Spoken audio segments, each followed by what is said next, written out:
first budget for the new mayor, Soraya Martinez-Ferretta. And I guess depending on where you live, some people may be happy. I guess if you happen to live in LaSalle, your increase is only 2.9%. In fact, NDG Côte-de-Neige, I think, has the smallest increase of all at only 1.9%. But if you live in Ile-Bizard-Sainte-Genevieve, you are looking at a pretty steep hike. 6.3% is the increase there. And the mayor, I guess, not happy along with residents, to be fair. Danielle Myrand is Project Montreal's borough mayor for Ile-Bizard-Sainte-Genevieve and is on the line. Mayor, thank you so much for being here this afternoon. So what is it, when you look at something like this and you have the biggest increase of all across the island, what's the concern, and is this valid? Does it make sense to you? Yes. First of all, thank you, Mr. Aaron, for having me today. And yes, I am aware of it. A lot of residents have called me and wrote to me about this. This is very much on our local social media. So I can discuss with you for the reason why this is happening right now and why we are presently in this position. So the financial gap is getting really wider between our incomes and our revenue. And I just want to do some enumeration of why this is different for our borough here. Okay. So first of all, we have to know that Ile-Bizard-Sainte-Genevieve has the lowest population density in all of the 19 boroughs. Second comes the fact that for the last 3-4 years, we have absolutely no residential development. So no new houses, maybe 5 or 6 or 7 houses, but this is not enough to sustain some local revenues. We also have no industrial park here in Ile-Bizard-Sainte-Genevieve. So these again, or in other cities, other borough, a main source of revenue. And we also have a very minimal commercial activity. So we have some commerce activity, but it's very little. Okay. So this all means that our local revenue are very, very low. And the formula of our transfer, the money that we are getting from Montreal since the fusion, is not adequate for this reality that we have here.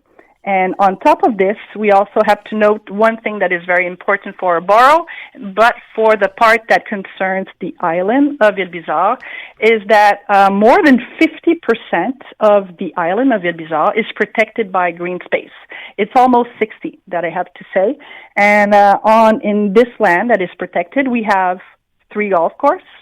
We have les Grands Parcs de l'Ouest. And we also have an important active agricultural zone that is active right now. We have people there that are working, and they're selling for soybeans. So this is all a territory also that is protected by a layer that is provincial. It's called le paysage humanisé. This is the first one in Canada, and this means that all of this part of the island we won't be able to develop on this part of the land that we have. Okay. So again, this is another part that means that we have no local revenue coming in. So what's happening here is, since the fusion, the transfer, the formula that is calculated for Ile-Bizard is making what's happening here is the burden of what we have to do is falling on the residents, because we don't have industries, we don't have commerce activity, we don't have development to help us to get some more local revenues. So this is why for the past 4 years we had to have a higher local tax, because this is the only revenue that we get to keep, and this is what we're working for, just to give the basic services in Ile-Bizard. Okay, well, let me ask the question. You've outlined, the reasons why it's I guess, unfair. How do you go back to the city? You outline this. What are you expecting will happen?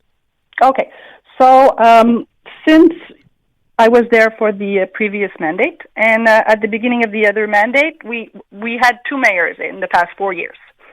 So the first mayor that was there, Stéphane Côté, what he was doing, this is basically the main focus of the work that we're doing here, because if we need to fix this to be able to fix everything else, but we need to work with Montreal to have more. The transfer needs to be higher. Okay. And to do this, we had to prove what is not working here. We had to prove that we are on, I don't know how to say it in English, but on est en sous-capacité. Sous-capacité meaning the fact that... Under capacity, right. We are under capacity for our working people here. We don't have enough. We don't have enough of anything. So because of this, the burden falls on the resident, but the work has begun. So we had a little bit of money that came around 2002 to help us just close our budget, so we're not on deficit, under. But in deficit, yeah. Yeah, and what we've been doing now is as soon as I got elected, I wrote, because I have the chance to spoke to her in person many times. So I've been working with my party, but also directly with Mr. Pinard, Monsieur Benoit Dagenet, and Madame Soraya Martinez, and they are aware of the program, the problem here. So Monsieur Benoit Dagenet has confirmed that we have a core structural problem here at our borough, and we're going to have to fix this. So I was elected just back in November. I had spoke to them in December. They actually came here in Ile-Bizard. So I welcomed them here. We had the chance to present our staff and financial staff to them to explain all of the problems. And we had confirmation by Monsieur Dagenet that we, in fact, have a structural problem here in the borough. And what we said to them is we are helping ourselves the more that we can by using the local tax, but we cannot be the only one who is doing this effort. Okay. So Montreal will have to work with us, and what we're asking for them is to adjust that budget. There's a way to do it. En français, on disait la péréquation verte. So this would mean that we are asking for sort of a compensation for all that the green space that we have here. Right. Okay. Yeah, here in Montreal, where it's protected for everybody in Montreal. And this also enters in the UNESCO. Montreal has to have 10% of green space protected in Montreal, and our area here enters in that 10% too. So we're asking them to compensate us for this large land that we will never be able to develop, and we have very few space where houses will be built, but eventually in maybe four years, or we won't be able to build no more. So that's it. So this is the core of the problem. I will have to leave it at that. You've obviously outlined the situation. My only question, I guess, would be just as a yes or no. Are you hopeful? You mentioned you spoke with Mr. Pinard. This budget still needs to be officially approved. You're hoping that something changes between then and now. Are you optimistic?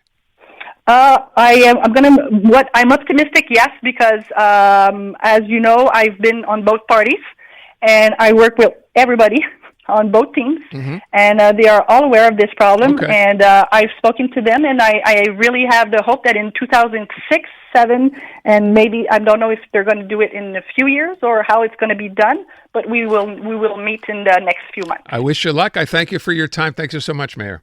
Merci. Thank you, Mr. Aaron. You're welcome. I like that, Mr. Aaron. That's kind of cool. Danielle Myrand, she is the mayor, Ile-Bizard-Sainte-Genevieve, outlining why she thinks they need a break and making good points. We'll see what happens. Canadian women are looking for more out of themselves, their businesses, their elected leaders, and the world around them. And that's why we're thrilled to introduce the Honest Talk podcast. I'm Jennifer Stewart. And I'm Catherine Clark. And in this podcast, we interview Canada's most inspiring women. Entrepreneurs, artists, athletes, politicians, and newsmakers, all at different stages of their journey. So if you're looking to connect, then we hope you'll join us. Listen to the Honest Talk podcast on iHeartRadio or wherever you listen to your podcasts.